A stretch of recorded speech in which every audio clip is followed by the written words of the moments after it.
परम पूज्य सदगुरुदेव महाराज की कृपा से एक नया अध्याय कैसे कहने का अवसर प्राप्त हुआ। जय जय श्यामा श्याम। जैसा कि श्रीमद् गर्ग संहिता में तीसरा अध्याय भगवान श्री कृष्ण के श्री विग्रह में श्री विष्णु आदि का प्रवेश, देवताओं द्वारा भगवान की स्तुति, भगवान का अवतार लेने का निश्चय, श्री राधा की चिंता और भगवान का उन्हें सांत्वना प्रदान करना, यह है। तो जैसा कि मुनियों द्वारा एक एक जगह पर तो श्री जनक जी नारद जी से पूछ रहे हैं, दूसरी जगह शौनक आदि ऋषि जो हैं वो गर्ग जी से पूछ रहे हैं। तो जनक जी के पूछने पर श्री जनक जी ने पूछा, मुने परात्पर महात्मा भगवान श्री कृष्णचंद्र का दर्शन प्राप्त कर संपूर्ण देवताओं ने आगे क्या किया,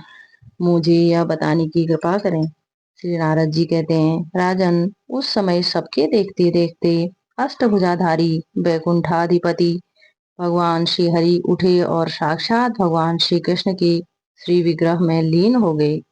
उसी समय कोटि सूर्यों के समान तेजस्वी प्रचंड पराक्रमी पूर्ण स्वरूप भगवान नरसिंह जी पधारे और भगवान श्री कृष्ण के तेज में वे भी समा गए।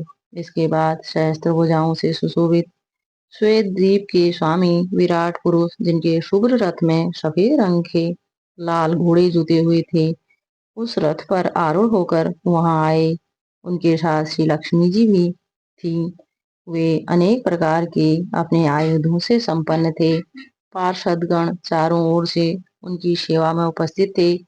वे भगवान भी उसी समय श्री कृष्ण के श्री विग्रह में सहसा प्रविष्ट हो गए। फिर वे पूर्ण स्वरूप कमल लोचन भगवान श्री राम स्वयं वहां पधारे। उनके हाथ में धनुष और बाण थे तथा साथ में श्री सीता जी और भरत आदि तीनों भाई थे। उनका दिव्य रथ 10 करोड़ सूर्यों के समान प्रकाशमान था। उस पर निरंतर चंवर डुलाए जा रहे थे। असंख्य वानर यूथपति उनकी रक्षा के कार्य में संलग्न थे।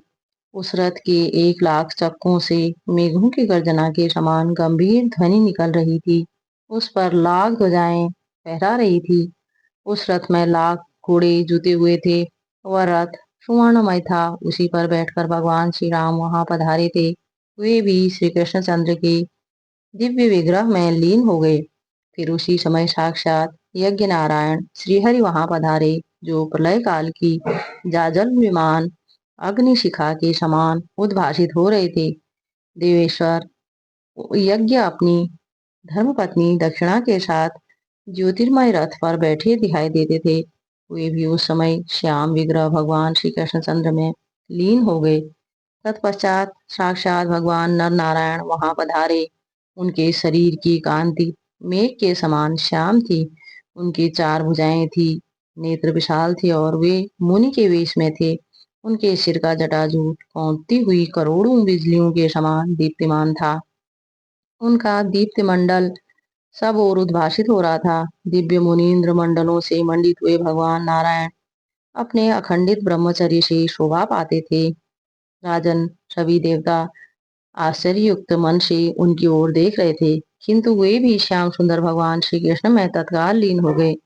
इस प्रकार के विलक्षण दिव्य दर्शन प्राप्त प्राप्त कर संपूर्ण देवताओं को महान आश्चर्य हुआ। उन सबको यह भली भांति ज्ञात हो गया कि परमात्मा श्री कृष्णचंद्र स्वयं परिपूर्णतम भगवान है।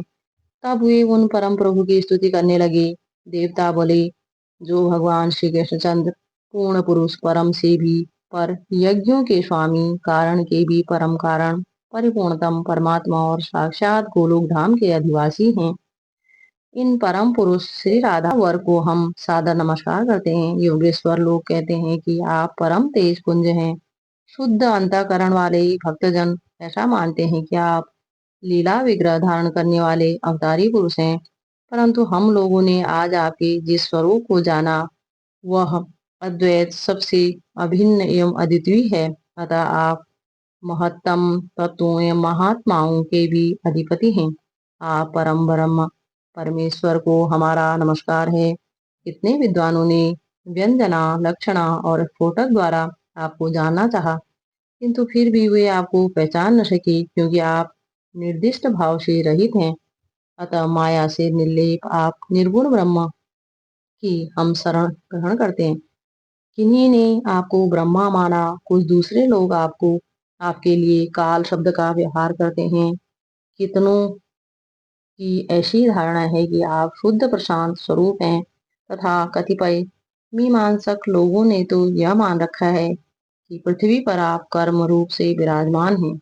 कुछ प्राचीनों ने योग नाम से तथा कुछ ने कर्ता के रूप में आपको स्वीकार किया। इस प्रकार सबकी परस्पर विभिन्न ही युक्तियां हैं। अतएव कोई भी आपको वस्तुतः नहीं जान सका, कोई भी यह नहीं जान सकता कि आप यही हैं, ऐसे ही हैं। अतः आप अनिर्देश्य, अचिंत्य, अनिर्वचनीय भगवान की हमेशा शरण ग्रहण की है। भगवान आपके चरणों की सेवा अनेक कल्याणों को देने वाली है। उसे छोड़कर जो तीर्थ यज्ञ और तप का आचरण करते हैं, अथवा ज्ञान के द्वारा जो प्रसिद्ध हो गए हैं, उन्हें बहुत से विघ्नों का सामना करना पड़ता है। वे सफलता प्राप्त नहीं कर सकते।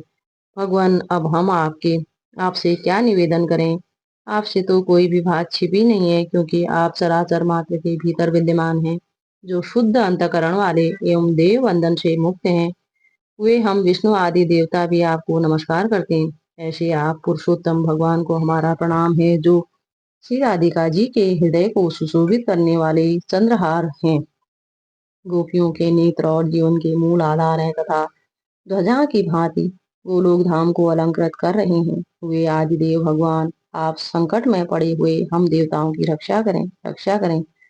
भगवान, आप वृंदावन के स्वामी हैं, गिरिजाजपति भी कहलाते हैं। आप ब्रज के अधिनायक हैं। गोपाल के रूप में अवतार धारण करके अनेक प्रकार के नित्य विहार लीलाएं करते हैं। श्री राधा जी के प्राण वल्लभ एवं श्रुतिधरों के भी आप स्वामी हैं। आप ही गोवर्धनधारी हैं। अब आप धर्म के भार को धारण करने वाले इस पृथ्वी का उद्धार करने की कृपा करें। नारद जी कहते हैं, इस प्रकार स्तुति करने पर गोकुलेश्वर भगवान श्री कृष्ण चंद्र प्रणाम करते हुए देवताओं को संबोधित करके मेघ के समान गंभीर वाणी में बोले। श्री कृष्ण भगवान ने कहा, ब्रह्मा, शंकर एवं अन्य देवताओं, तुम सब मेरी बात सुनो। मेरे आदेशानुसार तुम लोग अपने अंशों से देवियों के साथ यदकुल में जन्म धारण करो। मैं भी अवतार लूंगा और मेरे द्वारा पृथ्वी का भार दूर होगा। मेरा वह अवतार यदुकुल में होगा और मैं तुम्हारे सब कार्य सिद्ध करूंगा। मेरी वाणी ब्राह्मण मुख और गौ शरीर हैं। सभी देवता मेरे अंग हैं। साधु पुरुष तो हृदय में वास करने वाले मेरे प्राण ही हैं। अतः प्रत्येक युग में जब दंभपूर्ण दुष्टों द्वारा इन्हें पीड़ा होती है और धर्म यज्ञ तथा दया पर भी आघात पहुंचता है, तब मैं स्वयं अपने आप को भूतल पर प्रकट करता हूँ। श्री नारद जी कहते हैं, जिस समय जगतपति भगवान श्री कृष्णचंद्र इस प्रकार बातें कर रहे थे, उसी क्षण अब प्राणनाथ से मेरा वियोग हो जाएगा, यह समझकर श्री राधिका जी व्याकुल हो गईं और दावानल से दग्ध लता की भांति मूर्छित होकर गिर पड़ी। उनके शरीर में अश्रु, कंप, रोमांच आदि सात्विक भावों का उदय हो गया। श्री राधा जी ने कहा, आप पृथ्वी का भार उतारने के लिए भूमंडल पर अवश्य पधारें, परंतु मेरी एक प्रतिज्ञा है, उसे भी सुन लें। प्राणनाथ, आपके चले जाने पर एक क्षण भी मैं यहाँ जीवन धारण नहीं कर सकूंगी। यदि आप मेरी इस प्रतिज्ञा पर ध्यान नहीं दे रहे हैं, तो मैं दोबारा भी कह रही हूँ, अब मेरे प्राण अधर तक पहुँचने को अत्यंत विह्वल हैं।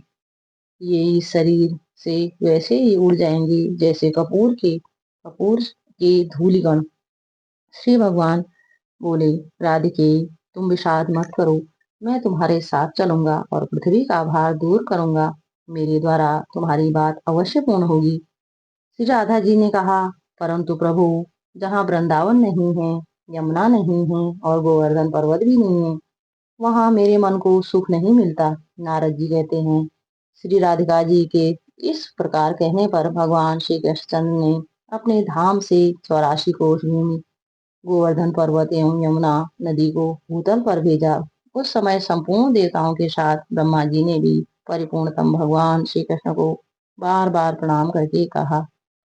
श्री ब्रह्मा जी ने पूछा, भगवान मेरे लिए कौन सा स्थान होगा, आप कहाँ पधारेंगे तथा ये संपूर्ण देवता किन ग्रहों में रहेंगे और किन किन नामों से इनकी प्रसिद्धि होगी। श्री भगवान ने कहा, मैं स्वयं वसुदेव और देवकी के यहाँ प्रकट होऊंगा। मेरे कला स्वरूप के ये शेष रोहिणी के गर्भ से जन्म लेंगे, इसमें संशय नहीं है। साक्षात लक्ष्मी राजा भीष्मक के घर पुत्री के रूप में उत्पन्न होंगी। इनका नाम रुक्मणी होगा और पार्वती जामवंती के नाम से प्रकट होंगी। यज्ञ पुरुष की पत्नी दक्षिणा देवी वहां दक्षिणा नाम धारण करेंगी। यहाँ जो बिरजा नाम की नदी है वही कालिंदी नाम से विख्यात होंगी। भगवती लज्जा का नाम भद्रा होगा। समस्त पापों का प्रशमन करने वाली गंगा मित्रविंदा नाम धारण करेंगी। जो इस समय कामदेव हैं वे ही रुक्मणी के गर्भ से प्रद्युम्न रूप में उत्पन्न होंगे। प्रद्युम्न के घर तुम्हारा अवतार होगा। उस समय तुम्हें अनिरुद्ध कहा जाएगा, इसमें कुछ भी संदेह नहीं है। ये वसु जो द्रोण के नाम से प्रसिद्ध हैं ब्रज में नंद होंगे।